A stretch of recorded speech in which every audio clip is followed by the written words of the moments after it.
I don't concern myself with outside type of things. But I'm committed to his development, just like all of our rookies. So we'll Imagine this. The Browns thought they were signing a quarterback fairy tale, but instead, they just got ghosted harder than a bad Tinder match. Kevin Stefanski is reportedly losing his mind after Shedeur Sanders strolled out of Cleveland like it was some unpaid summer internship. This isn't just another roster change, or it's a full-blown soap opera, messier than a Kardashian reunion gone wrong. For years, the Cleveland Browns have been on a desperate quest for the one, but every season turns into another heartbreak. They've been cycling through quarterbacks like someone trying to find love in a phone full of wrong numbers. Jerseys covered in duct-tape names. It's practically an art piece of failure at this point. This QB room isn't just cursed, it's a graveyard, a place where dreams go to die, passes go to nowhere, and Sundays end in tears and broken remotes. Fans keep waiting for that one miracle season, that one savior under center. Can't blame anybody who says, I don't necessarily trust this coaching staff to develop a quarterback or to evaluate the quarterback position. They've made some really oddball decisions at this position over the last several years, and I don't blame anybody for questioning, do these guys actually know what they're doing? But hope in Cleveland vanishes faster than free beer at a tailgate party. Then came Shedeur Sanders, the man, the myth, the next big storyline. To Cleveland, he wasn't just a prospect, he was a lifeline. The golden ticket to escape decades of misery. The name that could finally make the Browns feel like winners again. This wasn't some quiet rookie sneaking into camp. This was football royalty, Deshaun Sanders' son. A walking headline with charisma, swagger, and highlight reels that made the city believe the curse was finally broken. Cleveland didn't just want him to play, they wanted him to save them. They weren't signing a quarterback, they were buying redemption. No teary goodbye, no heartfelt press conference, not even a cheap thank you card. Shadur Sanders basically ghosted Cleveland like a bad first date at Applebee's. He dipped out right after the appetizer, leaving Kevin Stefanski sitting there, staring at an untouched basket of mozzarella sticks, like a man questioning every life choice. And trust me, Stefanski did not take it well, not even a little bit. Sanders ever starts a game for the Cleveland Browns.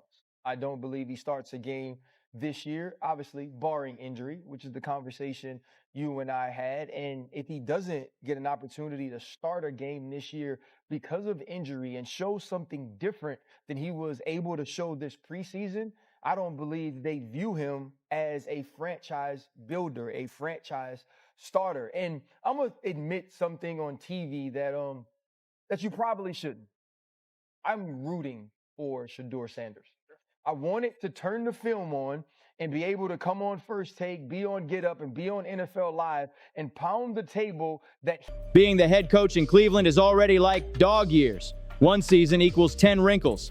The man's been through enough chaos to qualify for hazard pay, and when the one quarterback he thought might actually save his job skips town without warning, you don't just take a deep breath and move on, you explode! Sources say Stefanski's reaction wasn't your calm, press-friendly speech moment. Oh no, it was a full-on meltdown, the kind that makes toddlers in Walmart look zen. You can almost picture him pacing through the locker room, muttering Shedur's name like a man who just watched his fantasy team collapse. He probably spent nights sketching out plays on napkins, maybe even naming his fantasy squad Shedur's soldiers. And then boom! Reality hit him like a Myles Garrett helmet swing straight to the pride. And once again, the infamous Browns curse showed up right on schedule. This is the same team that passed on Josh Allen and Lamar Jackson in the same draft. The same crew that turned Johnny Manziel from football hope to Vegas nightclub regular.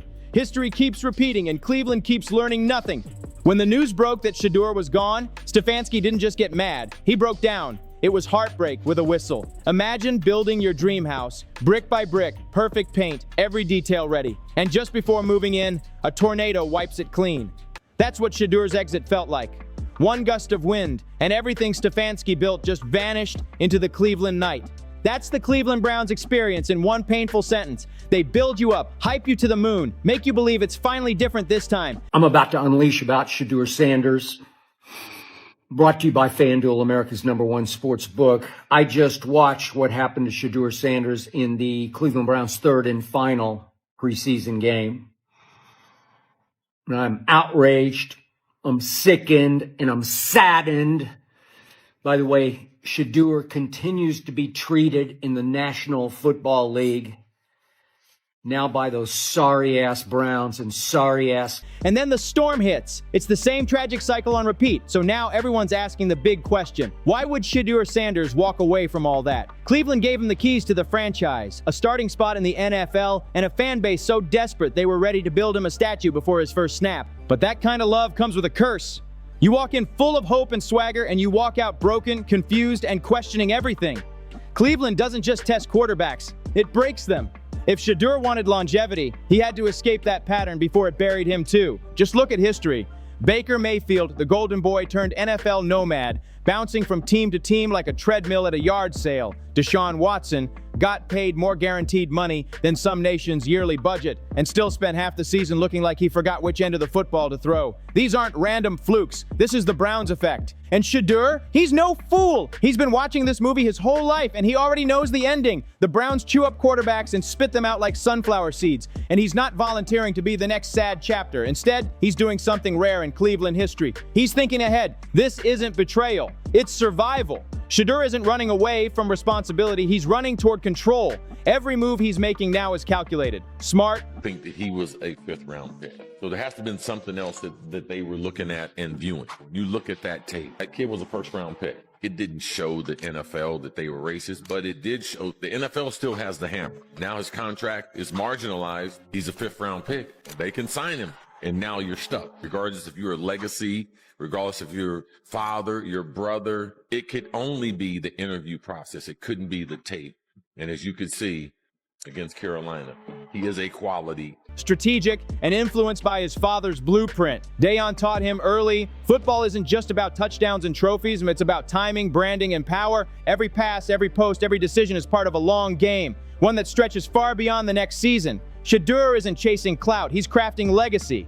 And if that means leaving Cleveland behind to keep his story untarnished, then so be it. Because in the NFL, survival is success, and Shedeur Sanders just proved he knows the difference. That's the real cautionary tale, and the Browns don't just lose players, they lose faith. And this time, the fallout wasn't just Kevin Stefanski's personal meltdown, it was an entire fan base combusting in unison.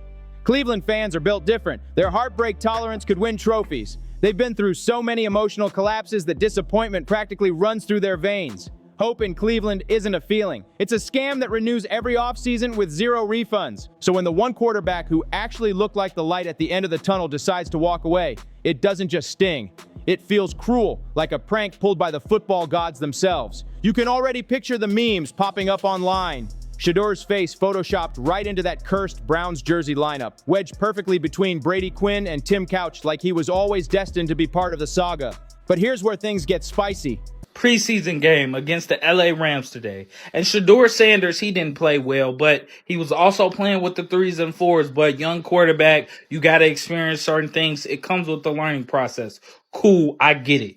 But Stefanski, the Browns coach, did not put him back in for the 2-minute drill, which they could have went to win the game. Instead, he put out a quarterback that probably won't be on the roster come Tuesday. They just picked him up because Shedeur's exit doesn't just burn Cleveland, it sends shockwaves through the entire NFL. Every team is watching this unfold like a reality show finale. If one of the most hyped quarterback prospects in years takes one look at your franchise and says, no thanks, what does that say about you? It's a public statement louder than any losing record. It's like a 5-star restaurant where the head chef refuses to taste the food. How are you supposed to convince anyone else it's good? If Shedeur Sanders, the future face of the league, doesn't want to wear brown and orange, then why would any quarterback with a working brain sign up for the same misery? The message is clear. Cleveland isn't the dream. It's the warning label. For the Browns, this isn't just another bad break. It's an identity crisis. You can build rosters, throw millions at coaches, sell hope to fans, but none of it matters if the top talent sees your franchise as career quicksand. They might as well hang a giant sign outside the stadium that says, now hiring quarterbacks with 0 self-preservation instincts. And the wildest part? Stefanski, the man known for being calm, calculated, and almost robotic on the sideline, finally cracked. Shedeur Sanders is definitely not going to be the starting quarterback and definitely not going to be the backup. He's most likely going to be cut by the Cleveland Browns sometime this week, or he is going to be on the practice squad. Hopefully they let him go and he can go to a team that actually wants him. But yeah, with today's performance, being sacked 4 times, not getting no snaps with the starters or the second string, it has become apparent that they love Dylan Gabriel. The same coach who never raises his voice, never breaks character, reportedly went full meltdown mode when Shedeur walked. Insiders say he transformed from quiet strategist to furious dad who just found out his teenager crashed the family car. All in a matter of minutes. Cleveland chaos once again found its favorite sequel. This meltdown wasn't just about losing a quarterback, it was about losing the quarterback. Kevin Stefanski wasn't just watching a player walk out the door, he was watching his last lifeline snap right in front of him. His job security was already hanging by a thread thinner than a shoelace, and Shadur Sanders was supposed to be the one to save it. The Browns sold fans on win now dreams, but kept delivering maybe next year heartbreak. And Stefanski was running out of excuses. Shedeur was his redemption card, his golden ticket, his proof that he could still steer this cursed franchise out of the swamp. Losing him wasn't just a roster setback, as it was a career crisis in real time. Picture this. Stefanski pacing the facility, clutching his playbook like it's his personal diary, muttering to himself about the perfect system. The man poured sleepless nights into designing every route, every scheme, every trick play meant to make Shadur shine. He built a masterpiece in his mind, and in the end, it all went to waste. It's like spending hours cooking a 5-course dinner, plating it to perfection, only for your guest to text last minute saying, "I'm hitting Taco Bell instead." That's not just disappointing, that's soul-crushing.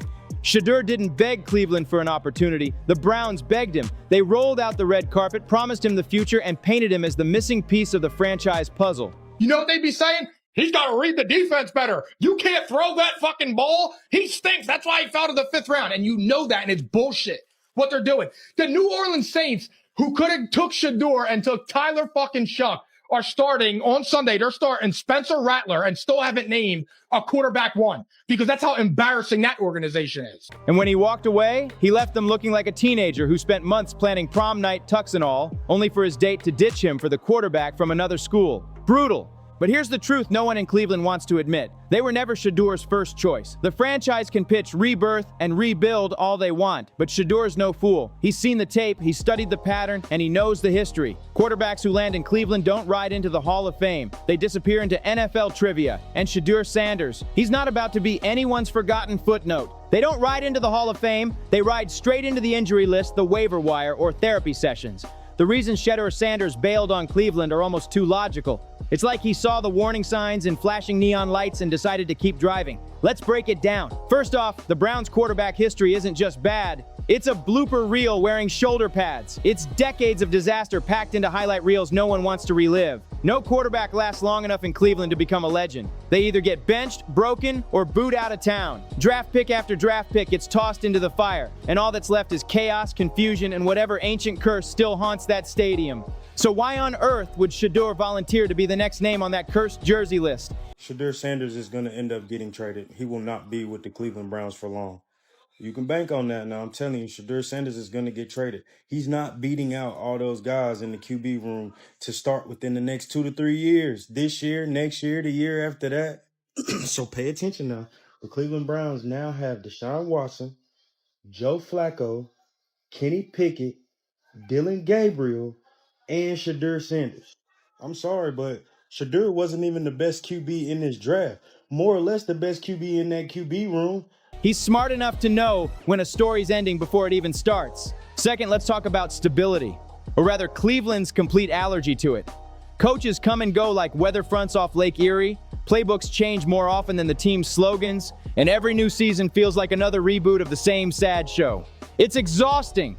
And third, the Deshaun Watson problem. That saga still hangs over the franchise like a thundercloud that just won't move. The Browns backed up the Brinks truck, dropped a mountain of guaranteed cash, and tied themselves to Watson like a bad financial tattoo. And for what? The results have been shaky at best and downright painful at worst. So any new quarterback walking into that locker room knows one thing. They're not just competing for a starting job. They're competing against a $230 million contract and a front office too stubborn to admit they might have bet on the wrong horse. So yeah, Shedeur walked, and with that one move, he turned Cleveland back into the league's favorite punchline. Players, agents, analysts, they all nodded in agreement, like, yep, that tracks. It's practically an open secret at this point. If you want to sabotage your career before it even begins, sign with the Browns. If you want to protect your future, steer clear. Shedeur just did what so many wish they had the guts to do. Say no before it's too late. And now the whole league's watching the fallout. Stefanski's meltdown isn't just dramatic. Now, a veteran quarterback who just retired Derek Carr asks some good questions here. I need to understand why we don't see Shedeur Sanders run a 2-minute drill. Wouldn't you want to see a young quarterback operate in this situation, get more reps for the future? I didn't see the whole game, but maybe he already showed enough. Help me understand. Well, let me help you understand, Derek Carr. It's entertaining. The man's unraveling became the latest headline, while Shedeur walked away untouched, cool, and in control. Cleveland lost another quarterback, but this time it lost the narrative too. Sure, but the real comedy, the tragic kind, is watching how this whole mess wrecks what's left of the Browns fan base. These poor fans have lived through more emotional trauma than a daytime soap character. Every single year, they get fed just enough hope to believe again. And then bam, the rug gets yanked out from under them like Lucy snatching the football from Charlie Brown. Shedeur's exit, just another gut punch in a lifetime full of them. You can already picture it. Fans burning jerseys, slamming beers, muttering about curses like it's a family tradition. And the irony? Shedeur never even played a single down for Cleveland. Not one. Yet somehow, the Browns still managed to turn it into another headline for heartbreak. Once again, the franchise that can't catch a break has become the league's favorite punchline. And Shedeur? He doesn't even need to tweet, talk, or defend himself. His silence says everything. It screams confidence. He's not running from the noise. He's rising above it. He doesn't want to be part of the punchline. He wants to control the whole joke. That's real power. By walking away, Shedeur proved he's not desperate. He doesn't need to cling to chaos just to prove he belongs. He's got the leverage now, the ability to weigh his options, and choose a team that actually deserves him. In a league where most rookies are begging for any chance, he flipped the script. Now opportunity is chasing him. That's boss-level energy. Meanwhile, Stefanski and the Browns are left holding the bag, trying to spin it like this was mutual. They'll drop their PR lines, "We're going in a different direction," or "It just wasn't the right fit." But come on, everyone knows the truth. They wanted him. Badly. They saw him as the golden child, the savior, the shiny face of the franchise. And he straight up said, no. Tim Tebow, in terms of how people perceive his star, he will out Tebow, because whatever his deficiencies are as a talent, there is no denying he's a star. He will be the greatest NFL draft story ever told. His entire story, from Jackson State to Colorado to slipping, whatever you want to call it, falling, slipping, getting pushed, blackballed, sent a message to the 5th round. He had the highest rated preseason game. He had 2 million. That rejection cuts deeper than a playoff loss because it exposes the truth Cleveland's been dodging for decades. Cleveland still isn't the place quarterbacks dream about playing. It's still the franchise young stars avoid like sketchy takeout. That's the brutal reality.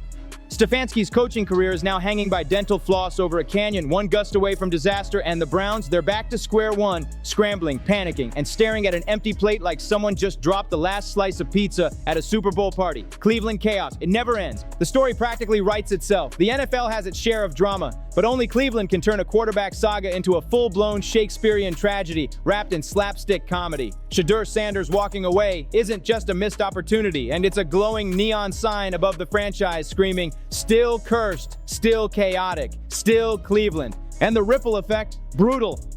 Other young quarterbacks are watching this unfold and thinking, if Shedeur bailed, maybe I should too.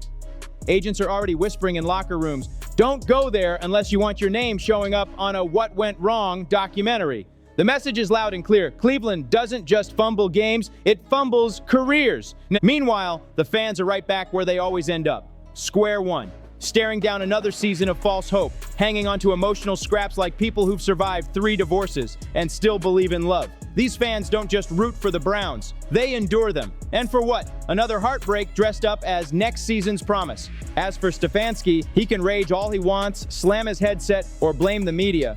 But deep down, he knows the truth. His playbook means absolutely nothing without the right quarterback to run it.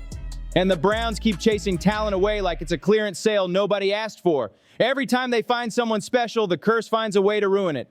Shedeur walking away wasn't quitting, it was survival. He didn't escape Cleveland, he escaped history repeating itself, and now the Browns are back to their never-ending game show. Who wants to be the next sacrificial quarterback? Spoiler alert, that line gets shorter every year. While Stefanski fumes and Browns fans suffer, Shedeur Sanders just made one thing crystal clear. He's not here to be part of Cleveland's curse. He's here to build his own legacy. Don't forget to like, subscribe, and share, and we'll see you on the next one.